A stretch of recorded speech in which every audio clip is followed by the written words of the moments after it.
Hi, and welcome to our first episode of Off the Ropes. I'm Paul, and I know wrestling. I'm Audri, and I don't. And today we're going to look at the latest episode of AEW Dynamite. Ooh. Boom! So, do we want to have any background about... I think we should. Okay. So, Audri's not a giant pro wrestling fan. She just started watching it within the last year and a half. Yeah. But she's turning into a giant pro wrestling fan. And we thought it'd be fun to give our take, because we sit around on the couch and when we watch it together, and we give our take anyways. Mm-hmm. So we decided we'd make an actual... film it. There you go. The cat is going to ruin everything. Let him meowing, please. He's walking through the tripod. He wants to be with us. So the first match that we had, which is something that AEW does a lot, they open it with some crazy barn burner. Right. And a lot of times I'm critical of it because there's just too many people. It'll be like a 4-on-4 for no reason, or like an 8-on-8 for no reason. But this I thought was cool because we got a tag team battle royal. Heck yeah.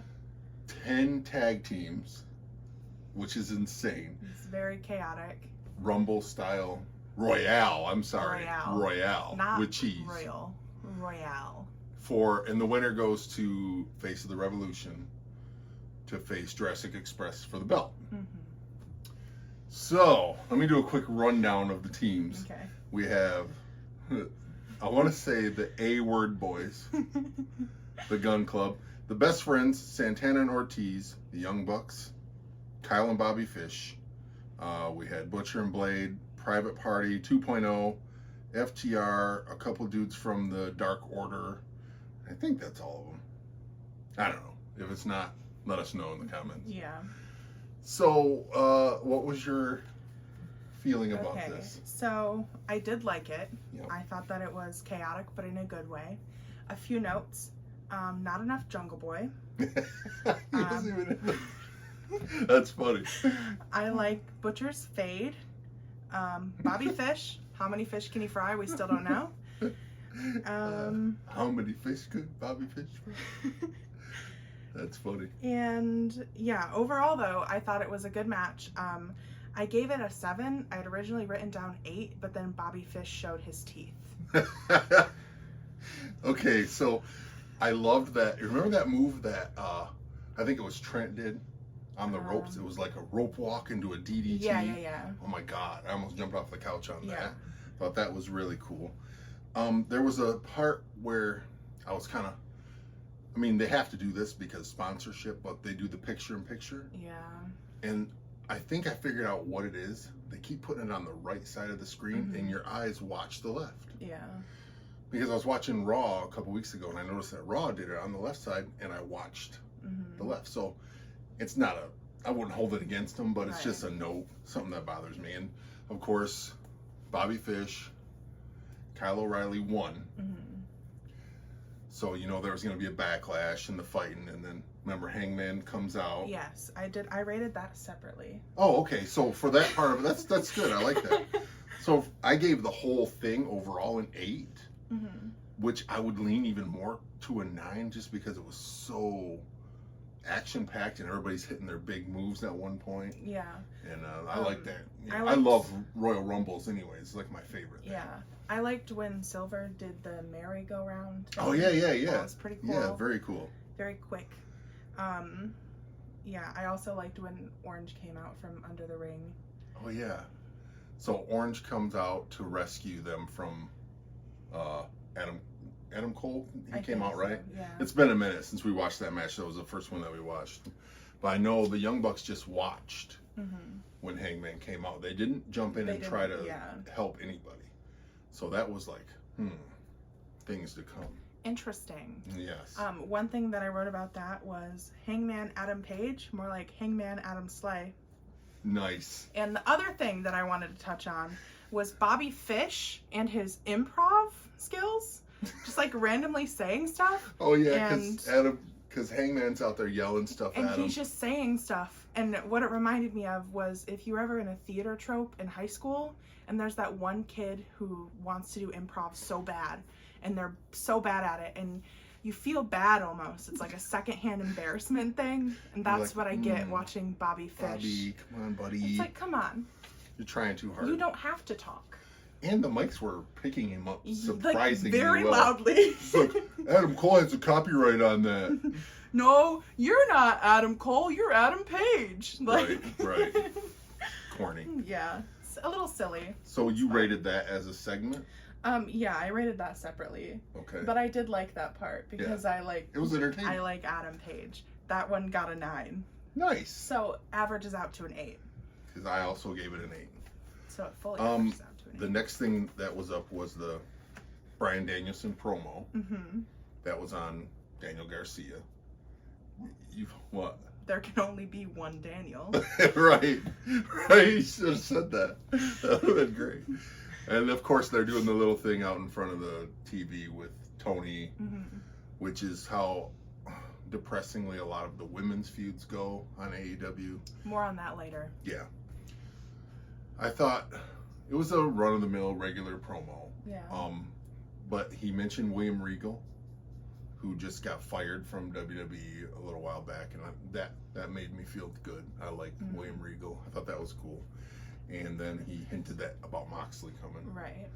So I had it initially as a 6. I wasn't going to rate all of the interviews, but... I didn't rate that one. Okay. So I did give it a 6, but then I gave it a 7 because he mentioned William Regal. It was just by the numbers, little promo. This is coming up later. Yeah. Did you have anything else to add to that? I did not. Okay. Next up. I've got a lot to say about this one. I will say that. Yeah. MJF. Mm-hmm. He's one of my favorites. I think he is my favorite at AEW. Yes. I think he's really funny. Referring to my notes here, the first thing I wrote was, rooting for CM Punk is lame. Quit being a square and grow up. Yes. I also did, before you add onto this, want to say MJF's outfit was slaying, and he looked fantastic. It was a good outfit, and I liked it. It was all black with his little scarf. Yeah, it looked good. So he come out and cut a promo. A promo. Like, whoa. Reaching back into his childhood and kind of bringing it. Right. And he was literally... He had real tears coming out. I thought that was really good. It was very engaging. Yeah. I felt like I was watching a movie for a second, which is my favorite part of wrestling personally, is the theatrical part. You know, like the you like that's cool, but I like the theater. You like the sports entertainment side of it. Yeah. Yeah. Yeah, I like the sports entertainment side. Deal with Kingston. More on that later. And then another thing that I thought was cool, and it was a nice little touch, he's going on and on about how CM Punk's his hero and how it made him feel and growing up and everything. And you know it's half work, half real, but he does it so well that it feels very real. Believable, yeah.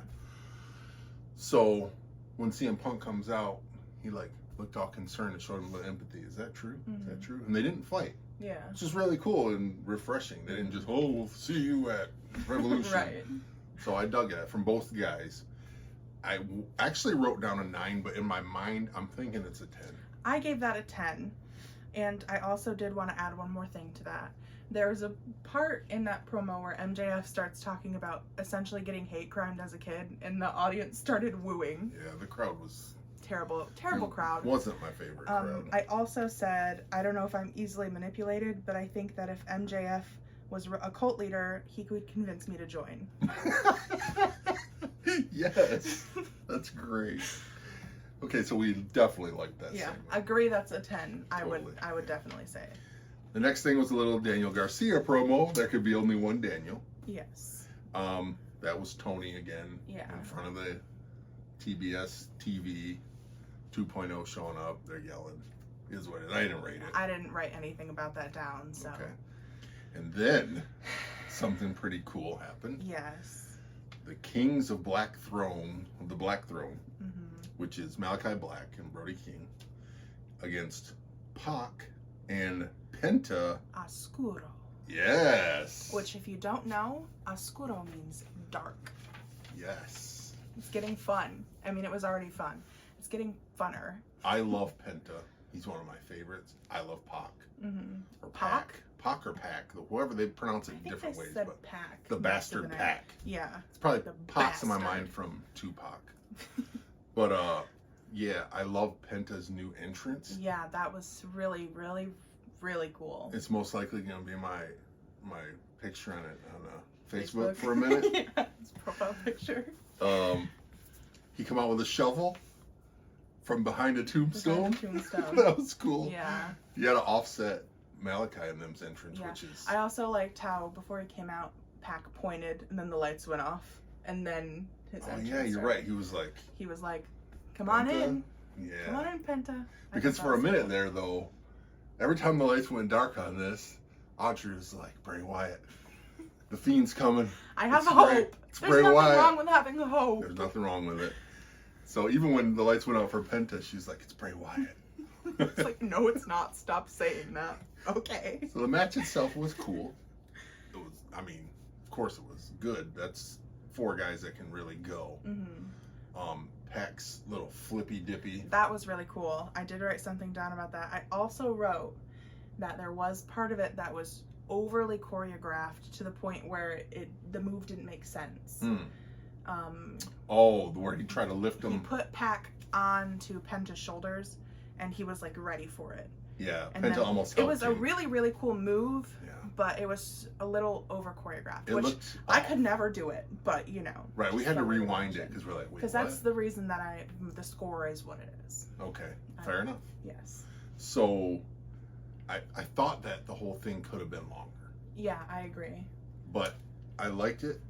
The mist, the story-wise, where the mist comes into play, because Yeah. you always got to watch that with Malachi. And he put his hand over his mouth. Right. Yeah, So I gave that part of it an 8. I did too. Okay, I think that's fair. Mm-hmm. I wouldn't have took much to be a 10, really. No. A little bit longer, a little more emphasis on the story. Yeah, I agree. But then the lights go dark again. And I'm like, oh my God, it's Bray Wyatt. This is it.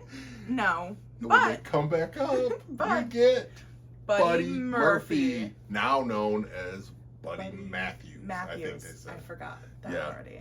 And so that goes back, because since Malachi Black came, he used to be Alistair on WWE. Mm-hmm. Since he came back, he's acknowledging Mm-hmm. his former run. The eye is weird from his feud with Yeah. Seth and all that stuff. So he's got the weird eye, and now Buddy has a thing with him. Mm-hmm. So he shows up and you're like, oh crap, Yeah, he's gonna have to pay the piper. But no, it's a swerve. it's a swerve. They tricked us. They tricked us. I've been bamboozled. And he starts beating up Pac and beating up Penta. And yeah. I wrote for that. The continuation is awesome. Never mind. Right, because you were like, oh wow, this is awesome. I was like, Oh wait, oh, he's friends my now bad. or something. They They're didn't even make it besties? totally clear if they're friends now. Yeah. But enough to where you can feel the sweet. Yeah. Earlier on in the mist thing, that's how he beat him, because he holds his mouth shut, Mm-hmm. so Malachi can't spit Right, it out. yes, I yeah. thought that was I kinda liked cool. that. Yeah. I liked that. It's a good long-term storytelling. That second part with the Buddy entrance, I gave that a 10. I ranked Okay. them separately this time. I did too, but I had a different opinion. Okay. I gave that a 7.5 Okay. because I didn't like how it didn't make sense. Okay. Like the swerve for no reason. Yeah. Which Okay. I'm sure we'll get an explanation. Yeah. But as where I'm sitting now, I gave that a 7.5. That's fair. But I would like to mention that Buddy Murphy is huge now. Oh my God. He looks really great. He's ripped. He looks great. He looks great. Phenomenal. I would not want to mess with him. No, scary guy. And then at the end of that match, the lights went down again, and Audri's like, "It's the It's Fiend." Bray But it just meant that they were all gone out of the ring. They magically vortexed back to whence they came. Yeah.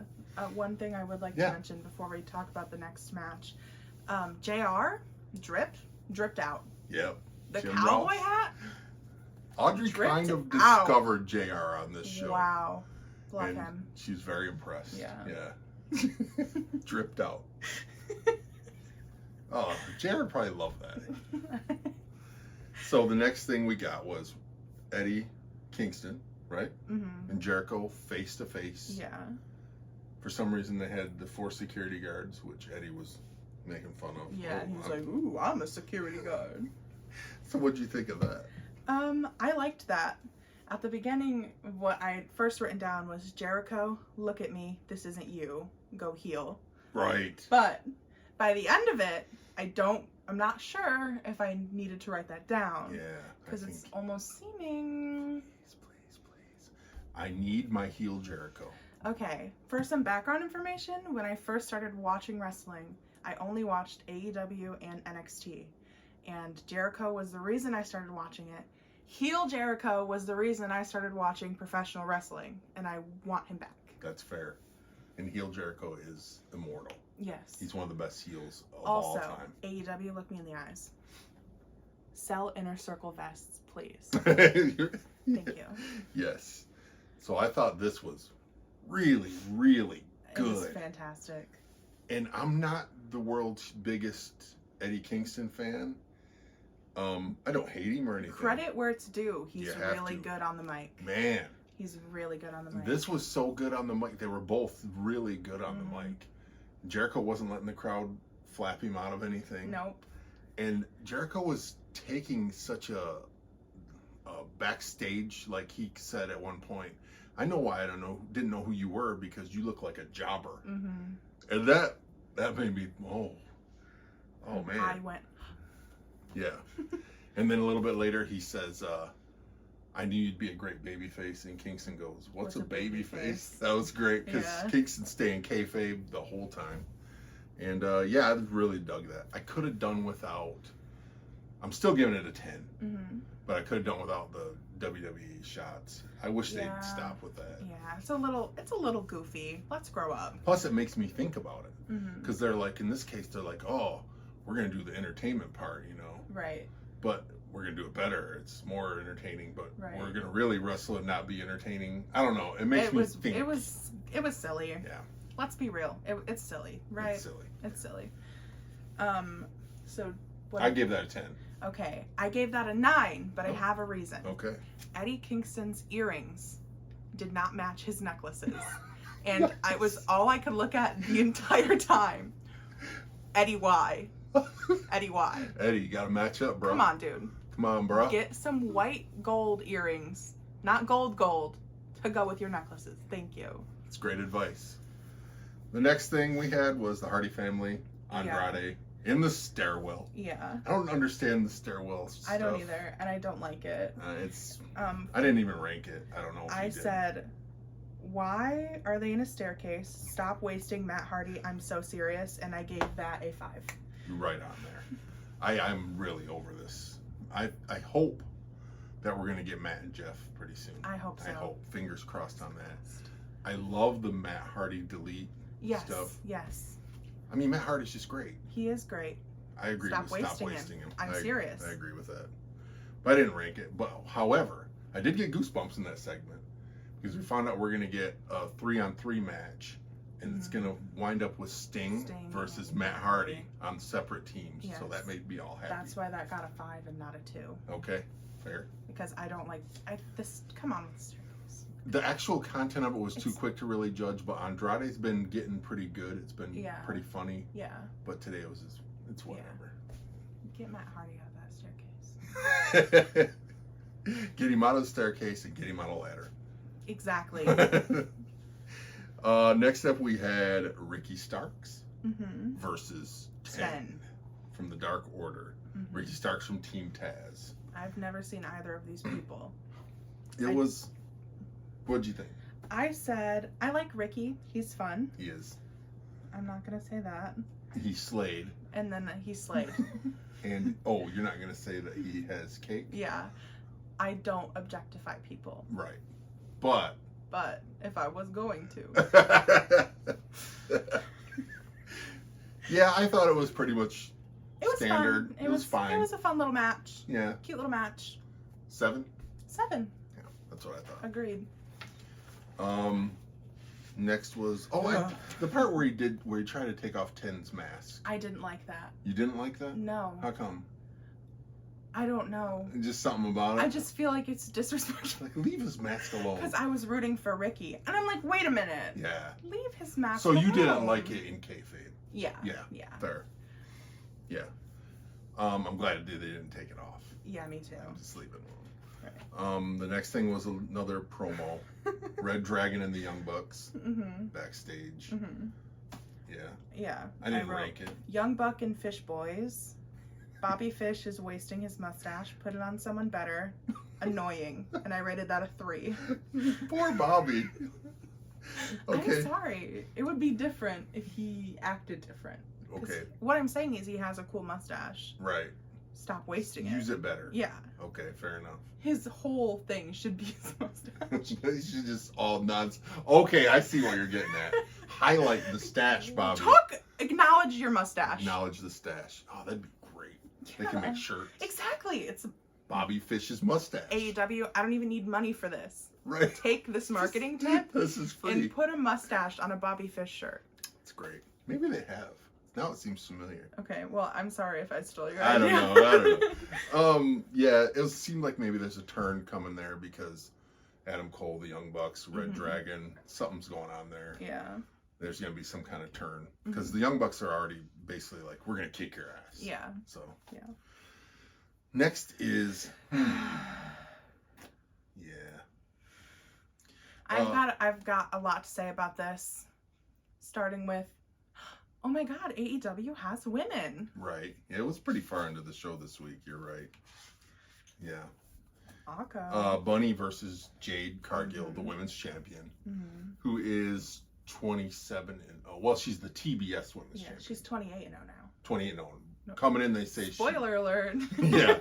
Like this is what bothered me at first about this match. I knew she was going to win right away. She's going to win. Because they didn't let Bunny have an entrance. If there wasn't an entrance, was there? No. I was going to say, if they did, I missed it somehow. No, she didn't. She's just in the ring. It was cut to commercial, cut back, she's in the ring. And then Jade's just coming out. And then Jade comes out. Yeah, I don't like that already because you feel like, basically Bunny's jobbing. Right. And it's like every time already, it's very obvious that Jade is going to win. Right. Even without that. Right. She's going to win because that's... She's a monster. They're building her she's up. A beast. Yeah. Which I can respect, but it does make the match a little more boring. No intro, nothing says loss like being in the ring when the match starts. When the match starts. I love the push-up submission hold. Yeah, I like that too. Jade had her in a leg submission and doing the push-up. Yeah. Yeah. One thing I did write down was that they both looked cool. Oh, totally. I liked both of their outfits and their makeup. They both had good makeup. Nice. That is something I look for because some of these wrestler makeup artists, they be doing the girls dirty, and I can't let that happen. I can't stand Not for on that. your watch. Oh, Jade's just... She's crazy. She looks like a star. Yeah. However... But... she does everything too deliberately. Yeah. And I think she needs a little more work. She needs some practice. I want to love her. Yeah. I want to love her. I'm so close to loving her. Right. She just needs a little... It's a little clunky. It's not smooth. Even the mic work is just a little clunky, although it's gotten better. It's gotten better, definitely. It's a little clunky. I did write down one thing. Okay. Really? Matt Hardy during picture-in-picture? Yeah, I wrote that down too. Hardy pick and pick. Yeah. The Matt Hardy comes out and deletes the other manager, which was really cool, and we were both like, "Why is that not? Why can't I see this?" Right, you know? right, in the tiny little right side. Yeah, like we're trying to figure out what's going on. Yeah. So I didn't like that, and the interference in that match was kind of awkward. It was very awkward. There wasn't a lot of tension because we knew who was going to win. Yeah, you know who's going to win. Makes it boring. I wrote Audri, best part of the match. Audri, when she was like, "Get out, Matt." She sent Matt to the back for interfering. But I will say, Jade kissed Bunny's forehead. Yeah, that was cool. And you gasped, and I had looked away for a second. I'm like, what? I had to rewind it. Yeah, that was cool. And then Ty Conte came out, and Anna Jay saves Ty from the chair. You know, so yeah, we're getting Ty Conte and Jade, basically. Yeah, it's what that sums up to. Overall, I gave it a 6. I gave it a 5.5. That's fair, I think. It was at a 5 until Jade kissed Bunny's forehead, and that gave it half a point. I gave it I thought that was a point for her athleticism. Right. Her kip up is so impressive. It was Everything. just so... I could have left the room Yeah. during that match, which makes me sad. Yeah. Stop. She's wearing a belt. She's 28-0. Right. I did like the little Goldberg thing. She's like, who's next? Right. That was cool. That was cool. Yeah. She's getting better. She'll be better. The next we had the little Keith Lee promo. Mm-hmm. The only thing I wrote was Keith Lee in all caps. I mean, it's just nice to see Keith Lee. Context, when I was only watching NXT and AEW, it was when Riddle, Keith Lee, Bobby Fish were on there. That was like my introduction. Keith Lee was my favorite, and he still is. Yeah. Keith Lee was like your first favorite guy. He was. Essentially. Mm-hmm. Yeah. So he just did a little promo. Everything he does gets a 10. That's right. Because he's Keith Lee. Don't argue with me. Just bask in his glory. Don't argue with me. Bask in his glory. That was another TBS banner feud. Yeah. Yeah, so they just stand there, yell at each other, Ricky Starks. But there's a moment where Hobbs and Keith Lee square up. And that's something I'm trying to watch. Right. Right. Yeah, that was cool. Didn't rank that either. Back to there can only be one Daniel. Yes, The this main is event. the main event. I did not write very much down for this You because I wrote down a couple things. So. Okay. So Bryan Danielson versus Daniel Garcia. And again, Daniel Garcia is not going to win this. No. You know going in. But it was a good match. And that's okay. Yeah. That's okay in this context because he wasn't just waiting in the Right, ring right. to get his butt kicked. It was a good match. I did It was enjoy good. it. I would like to say nobody's gonna get this reference. Daniel kind of looks like Noel Miller from afar. Nobody's gonna get that, but if you do, let me know. Okay. I like how they had a little bit of a technical thing going. Yes, I thought that was Some really wrestling cool. on the wrestling show. Some wrestling That was cool. and not sports entertainment. That's right. Then they had the little slap test. Yeah, that was great. That was fun. They traded some forearms while they had their hands connected. Mm-hmm. That was neat. Yeah, that was I don't cool. remember if I've ever seen anyone do that. They were dancing. They were kind of dancing. And then Bryan Danielson rolls him up into the leg sleeper and flexing. Yeah, Flexing that was into the legs. fantastic. Yeah, that was pretty cool. Then, of course, they run down after the match, and there's interference. The 2.0, I think, came out. And he gets saved by Jon Moxley. Jon Moxley. So that was pretty cool. I do have one thing to say. About Moxley? No, about Bryan Danielson. Okay. Okay. Brian Manual Bun. Brian Manual Bun. You saved that for a long time too. I heard you laugh the first time he came out. Okay, so Yeah, I wrote that down twice. Mox hits the paradigm. We're going home. Yes. And then they're in each other's face because episodically speaking, which is another thing that this episode was good at. It was continuing some storylines, which AEW is not always great at. Let's be honest. Be honest with yourself. Be honest. But this was. Mm-hmm. And because he's been trying to get Moxley to team up with him, and Moxley's like, no, we need to shed some blood together first. So they're getting the match at Face of the Revolution, which is shaping up to be It's looking looking fun. pretty cool. It's looking fun for sure. I gave this whole segment altogether an 8. I gave it an 8.5. I think actually I would probably go with that a little bit more, thinking back to all the little cool little spots they had, and Mox coming out at the end. I think 8.5 is probably better. I would go to you on that one. And that is This has been Off the Ropes with your hosts Paul and Audrey. Thank you See you on for SmackDown, watching, right? and we'll see you At another time. and another day after SmackDown happens. Don't miss it. Should I do like the